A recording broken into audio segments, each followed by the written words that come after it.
స్నేహితులకు, శ్రేయోభిలాషులకు, అధికారులకు, అనధికారులకు, ప్రజలందరికీ, మహిళా తల్లులకు బతుకమ్మ పండుగ పర్వదిన శుభాకాంక్షలు తెలియజేస్తా ఉన్నాను.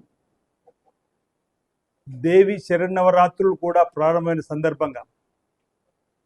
ప్రతి ఏటా ఘనంగా దసరా పండుగను జరుపుకునే క్రమంలో వచ్చేటువంటి పండుగలు,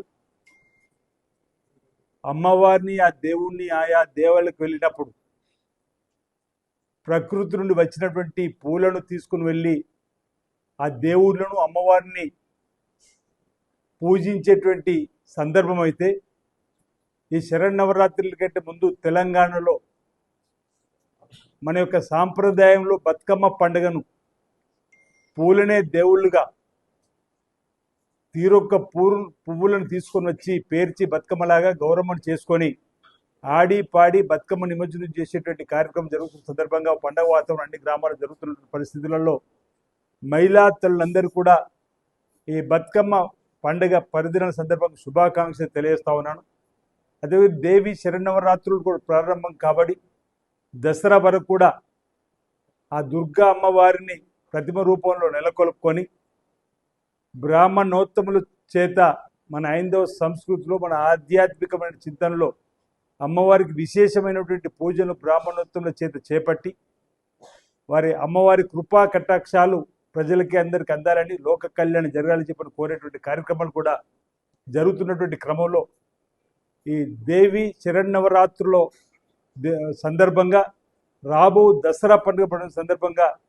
అందరికీ నా వైపు నుంచి శుభాకాంక్షలు తెలియజేస్తూ ఆ అమ్మవారి ఆశీస్సులు అందరికీ అందాలి, అందరు బాగుండాలని. దక్షిణ కాశీగా పేరుగాంచిన వేణ రాజన్న ఆలయం ఈ ప్రాంతంలో ఉండడం ఓ ఆధ్యాత్మిక శోభను శోభిల్లేలా చేసేటువంటి కార్యక్రమం. అనేక మంది పండుగ పర్వ సందర్భం కూడా ఆయా గ్రామాల్లో దేవాలయాలు సందర్శించడం, మన సంస్కృతి సాంప్రదాయాలను కాపాడుకుంటూ సకాలంలో చక్కటి వర్షాలు బ్రహ్మాండంగా పడాలని ఆ వరుణదేవుని కోరుకుంటూ పాడి పంటలు బ్రహ్మాండంగా పండి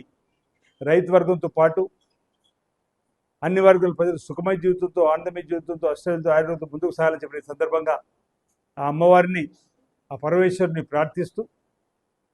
అందరికీ ఈ బతుకమ్మ పండుగ పర్వదిన సందర్భంగా,